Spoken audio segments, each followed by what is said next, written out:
Hey, I'm gonna strike while the iron is hot. In other words, uh, doing a double video has just felt like the thing to do, so I'm gonna do another pull, and I am gonna dedicate this one to Turntablist, someone else here in the vinyl community who I respect and dig your collection when you show.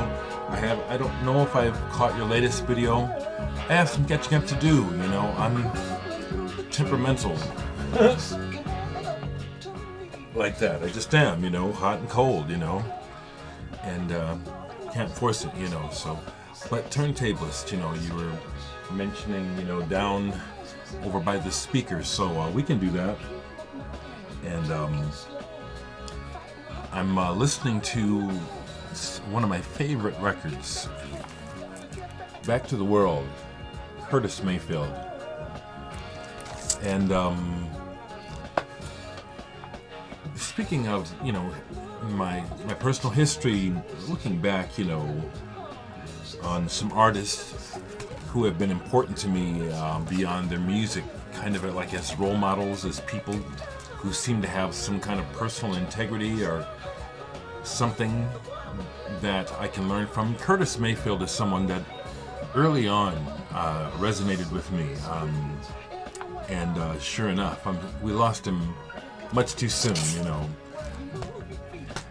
I've only made the mistake of putting a few artists on a pedestal. Of course, you do that when you're a kid, but as I got older, you know what I'm saying, you know, the last person to really let me down was Peter Gabriel, as far as being naive enough to put them on a pedestal. I learned a lot from, you know, passing into adulthood in regards to my head trip about Peter Gabriel and his music. Learned a lot from the man. I have, and I have a lot of love and respect for him still. It still happens. It's very common that people idolize others, and when we idolize others, if put in the harsh light of reality, you will always be disappointed. It's just reality. We're only human. We're only human. So let's see what's down here. You know, it's like B, and then the B, and then the F, H. We're getting into L's, into the M's and N's down here. So I'm gonna first go right on the end, right over here.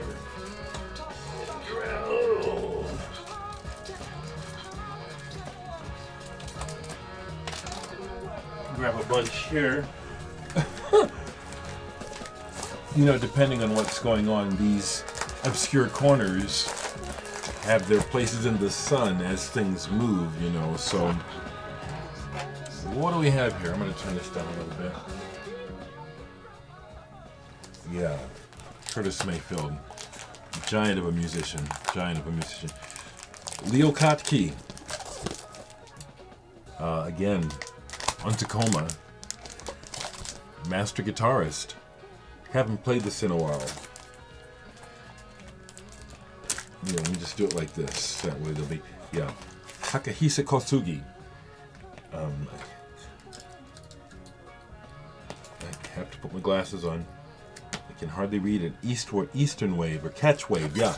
Catch Wave, and this is on the Phoenix, even numbered. The original of this is very hard and to find and expensive. A early drone piece by this Japanese musician. It can be a test of patience at first, but it's well rewarding. Very similar to Tony Kosanek, Bad Girl Songs. Now this is a singer-songwriter, not too far from Terry Reid, perhaps. One of the reasons why I still have these, you know, is the cover. And there's enough songs in here that I keep it, and I found another one of his albums, Processes, Tony Kosanek. And this is something I actually ought to listen to more closely. I like pop music. I've always liked pop music. I've always liked all kinds of music. But unsung pop music I find some great songwriting, arranging, and just great work in the racks. That is not more well known. Cornet, Fritfall, Freefall. This is Fusion. I think this is from Sweden. I hope I don't misspeak. I believe so. This is really good. 1977. Cornet. John Coltrane 68 has this, I'm sure. Now here's some pop. The Corgis, who were originally in Stackridge, Dumbwaiters, is great. Really good. What's that big hit they had? It wasn't a big hit, but Everybody's Gotta Learn Sometime. Change Your Heart. I mean, that's a great song. Corgis.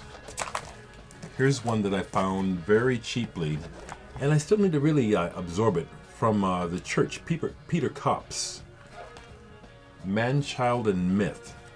This is on Ryko. Now, I need to look. This might be on clear vinyl. It might not be. It seems like Ryko was putting things out on clear vinyl for a while. And yeah, this is a clear vinyl Ryko disc, and I need to absorb this more closely. But I do remember finding this used or like at a closeout sale. I think this was actually sealed. I got it brand new, really cheaply, so it's something to get into. Lee Konitz and Hal Galpers from Jazz, Windows. And again, we dispelled the myth a long time ago that color has nothing to do with soul and expression. Lee Konitz, or Konitz, I'm not sure how you say his name, is a great musician, great expressionist. I think he's still alive. And duets. This is, I think, some metal of some sort, construct, disco, or some agit punk. I remember getting this at the antiquarium closeout sale, and it caught my attention because the record is on 200 gram vinyl. It's like a thick slab. It's white vinyl too, but it's like if you can see how thick that is, looking at the center hole. But what is this? Hammer Weak. I remember this as being kind of on the edge. And happy that I bought it. It was a complete chance that I bought this. Interesting. A good thing that you asked about the corner. There's some interesting things over here, aren't there? I'm glad I might actually leave Construct. I'll leave some of these out. Computer, Valentina. This is a 12-inch. It doesn't have the version that I really like, but has some remixes. Really like that song by this band, Computer, Valentina, Tereshkova. I have to actually... Okay, yeah, Mo Kaufman on NPR for the longest. One of their programs. I forget the name of it, but the theme music is by Mo Kaufman. And it's off of this album, Jungle Man. They just recently changed it with a remix of the song. Flautist, Mo Kaufman. And this cover is by an artist who I really like his work. Gahan Wilson. He did the second cover for the album, the band Dreams. Mo Kaufman. And here's an old Mo Kaufman album, The Shepherd Swings Again. Make that old style cover. And this is something, again, I probably came across at the right time and grabbed it. It must be good. I haven't listened to this in a while.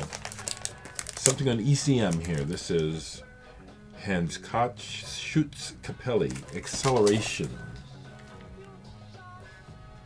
Now see, I got all these records, and it's like, I gotta play them to tell you something, but I kept these, These are keepers for a reason. This one, I gotta keep this out. I'm gonna just show this bunch and stop, because this is a bunch of this I should play. This is beautiful. Timeless Motion by Daniel Kobialka. Plays violin. I guess this would go under New Age. I just call it beautiful. And he's doing on one side Pachelbel's Canon, which is again one of those melodies that everyone's heard. This is beautiful. And the last one that's on the end on this section is Shaking the Habitual, the Knife. One of my favorites from last year. Just I like that this band is socially political, I guess you could say. Their music and their stance on self-identity, I guess I'll put it like that, I think is bold. So 10 and a half minutes, almost 11 minutes. We'll get back to some more here soon.